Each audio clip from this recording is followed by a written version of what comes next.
On December the 5th, 1872, a ship was spotted adrift 400 miles east of the Azores. When a passing ship boarded her in order to investigate, it was discovered that the entire crew and all passengers were gone. The ship was completely abandoned. But was it just a case of fleeing a sinking ship, or was it something more nefarious? This is the true story of the real-life ghost ship called the Mary Celeste. On November the 7th, 1872, the 282-ton brigantine Mary Celeste set sail from New York Harbor on its way to Genoa, Italy. On board were the ship's captain, Benjamin S. Briggs, his wife Sarah, and their 2-year-old daughter, Sophia, along with 8 crew members.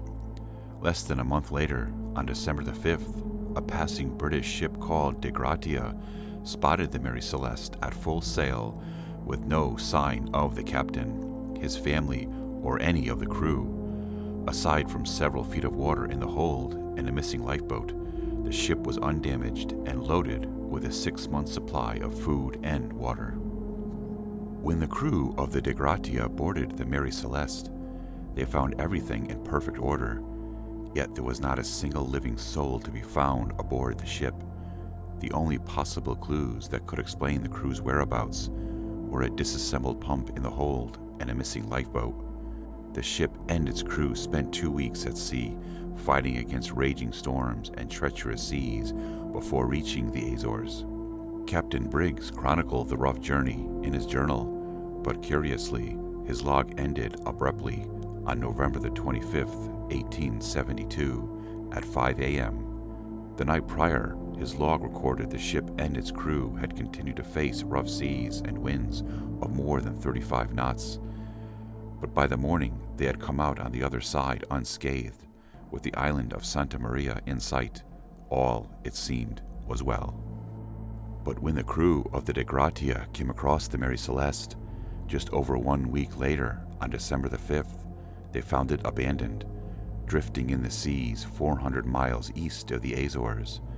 Captain David Morehouse sent a boarding party to investigate the Mary Celeste and found the ship in near perfect condition. Aside from a few feet of water in the ship's bilge, the lowest point of the ship, which rests beneath the waterline, things seemed to be mostly in order. A few charts had been tossed about below deck, but the crew's belongings were neatly tucked away. The only thing missing was its crew. Captain Benjamin Briggs, a master mariner who had spent most of his life at sea and captained 3 ships before the Mary Celeste. So it made no sense that Briggs would abandon a perfectly seaworthy ship. Morehouse had dined with Briggs in New York just before each of the men and their respective crews set sail, and he considered the man to be a friend. He knew just how capable of a captain Briggs was. Morehouse and his crew towed the merchant ship with them to Gibraltar, where authorities conducted an investigation that ultimately yielded no conclusive results. At this point, several theories began to surface.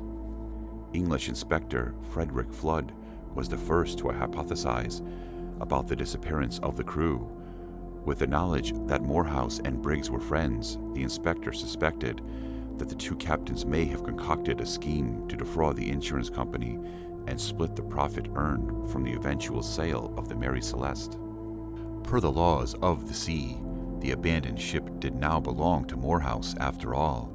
The inspector then theorized that Briggs had killed his crew and hidden himself away in the cargo hold of the De Gratia. Flood's theory, however, was full of holes. Briggs had in fact held property shares in the ship, so he would have gained nothing from the scheme. The theory also failed to account for Briggs's wife and daughter. The crew of the De Gratia eventually received payment. However, it was only 1/6 of the total $46,000 value of the Mary Celeste. Apparently, the authorities weren't totally convinced of their innocence. Additional theories suggested that the crew had gotten drunk off the ship's alcohol cargo and mutinied, but there were no signs of violence. Others said the ship must have been raided by pirates, yet there were no valuables missing. The mystery may very well have been forgotten had author Sir Arthur Conan Doyle not written the 1884 short story J. Hababcock Jeffson's statement. It is in the form of a first-person testimony by a survivor of the Mary Celeste, a fictionalized version of the Mary Celeste, a ship found mysteriously abandoned and adrift in the Atlantic Ocean in 1872. Doyle's story was published anonymously in the January 1884 issue of the Cornhill magazine. The Mary Celeste was tasked with the transportation of 1,701 barrels of denatured alcohol to the Italian province of Genoa in the year 1872. The report stated that 9 of these barrels were empty, but those 9 empty barrels were made of red oak and not white oak like the others.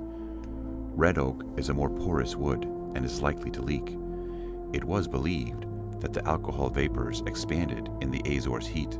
Some of the alcohol could have ignited, causing the main hatch to blow open. Fearing that the remaining barrels may catch fire and explode, Captain Briggs ordered his crew to board the lifeboat as a precaution. Dr. Andrea Sella from University College London tested the theory and built a replica of the Mary Celeste for a documentary in 2006. For the experiment, he used butane gas and cubes of paper to simulate wooden barrels. And remarkably, the following explosion didn't burn, blacken, or damage the replica's hold. There was a spectacular wave of flame, but behind it was relatively cool air. No soot was left behind, and there were no burning or scorching. Given all the facts we have, this replicates the conditions on board the Mary Celeste. The explosion would have been enough to blow open the hatches and would have been completely terrifying for everyone on board. This is the most likely scenario. The vapors rising from the cargo suddenly caught fire. Captain Briggs ordered everyone to abandon ship, taking only the sextant and important documents. In the rush, someone could have damaged the compass in an attempt to bring it along. Then, the entire crew got onto the lifeboat.